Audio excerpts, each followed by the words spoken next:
O caso que levou a USP a suspender trotes universitários até hoje.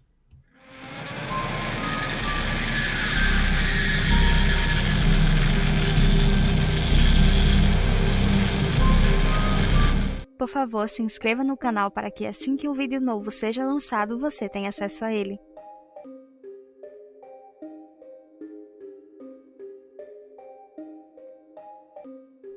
Edson foi encontrado sem vida no fundo da piscina da Atlética da USP na manhã seguinte ao primeiro dia de aula. O trote, que supostamente havia sido feito como uma forma de recepcionar os novos estudantes, acabou se transformando em uma tragédia. Eram 8h20 da manhã de 23 de fevereiro de 1999, quando o corpo que estava imobilizado no fundo da piscina foi retirado pelos bombeiros.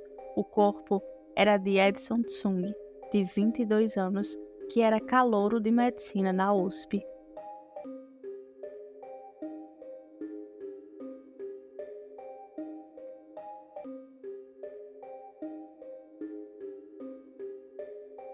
Era 22 de fevereiro de 1999, quando Edson acordou, vestiu sua roupa, arrumou sua mochila e seguiu para a faculdade.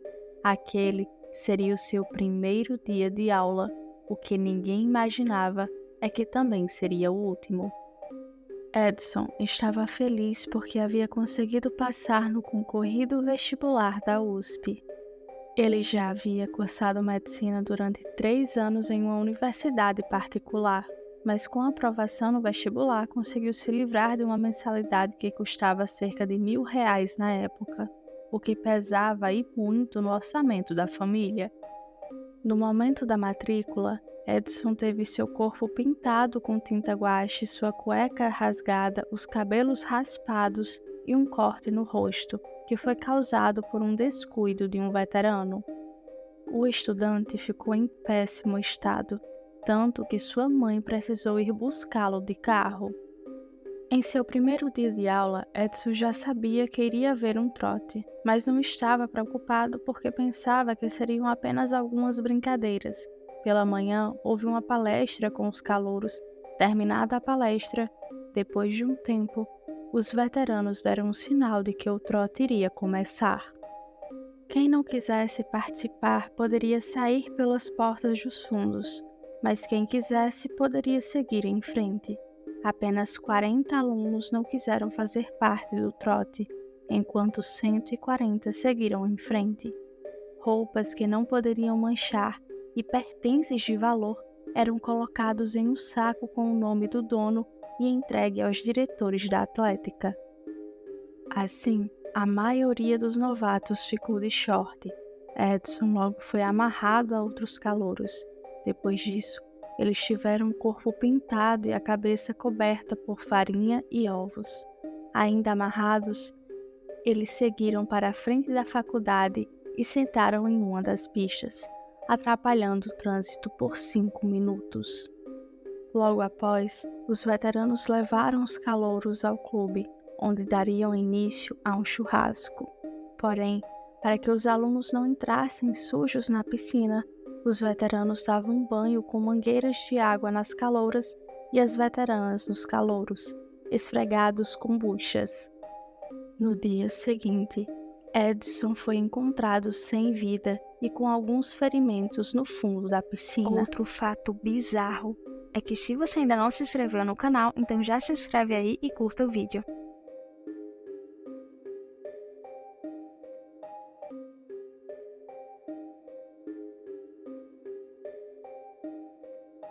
A piscina era reconhecidamente muito funda.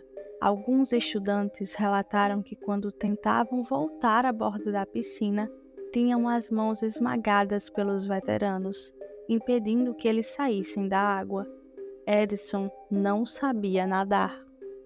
De 2h30 da tarde começou a chover muito forte, o que obrigou os alunos a saírem da piscina.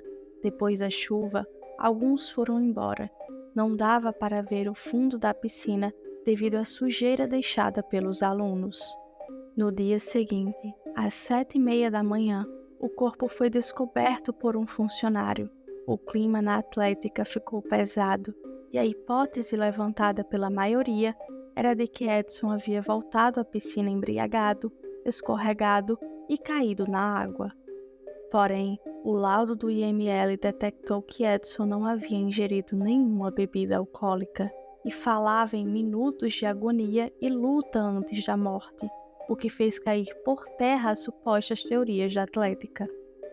A primeira providência tomada pela diretoria foi proibir todos os funcionários de comentarem sobre o assunto, especialmente com a imprensa. O laudo também apontou que Edson morreu entre as 12 às 4 horas da tarde e que houve luta na piscina antes da morte. Muitos estudantes se mostraram surpresos quando souberam que o corpo de Edson havia sido encontrado na manhã seguinte. Algo estranho, uma vez que o delegado do caso tem informações de que a festa ocorreu até às 6 horas da noite e que 1 hora depois, alguns alunos ainda nadaram na piscina e às 11 horas da noite ainda tinham pessoas no clube. Na polícia foram intimados aproximadamente 100 alunos, entre calouros e veteranos, todos eles sempre acompanhados pelo advogado contratado pela Atlética. Esses 100 alunos afirmaram em uníssono que nada viram e nada sabiam.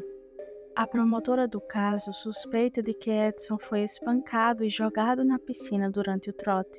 Além disso, ela ainda disse que durante todo esse processo, diversos participantes prestaram depoimento e negaram que houve qualquer coisa desse tipo, o que fez ela acreditar ainda mais, depois do laudo, que os estudantes decidiram acobertar os assassinos em um pacto. Com certeza foi um crime. A verdade é que esse menino foi morto. A versão apresentada pelos estudantes foi sendo desmontada a cada nova descoberta.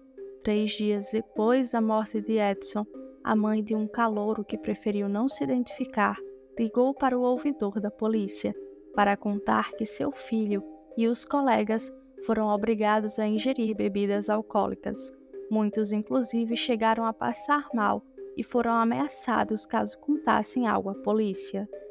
O Ministério Público teve acesso a prontuários de atendimento do Hospital das Clínicas, onde vários alunos foram atendidos por terem exagerado no consumo de álcool. A polícia conseguiu mais de 50 relatórios escritos, de próprio punho pelos calouros sobre a festa. Neles haviam diversos relatos. Num deles, um estudante afirmou que os veteranos bateram na cabeça dele e o obrigaram a entrar dentro do freezer cheio de gelo e cerveja. Também houve o depoimento de um vigia do clube, que afirmou que recebeu um telefonema de um aluno veterano às 4 horas da manhã, perguntando se estava tudo bem por lá. Conseguiram descobrir o aluno que fez a chamada, inclusive, através da quebra do sigilo telefônico, porém ele negou ter feito a chamada. Houve uma denúncia oferecida pelo Ministério Público na qual foram acusados 4 veteranos, que hoje já são médicos: Frederico Carlos Viana Neto, mais conhecido como Ceará, Aride Azevedo Marques Neto, Guilherme Novita Garcia e Luiz Eduardo Passarelli. Ceará foi o único estudante preso por 5 dias. O mandado de prisão ocorreu após a gravação de um vídeo em que ele dizia, em tom de brincadeira, que era o assassino do calouro da USP e que ele havia matado o japonês afogado.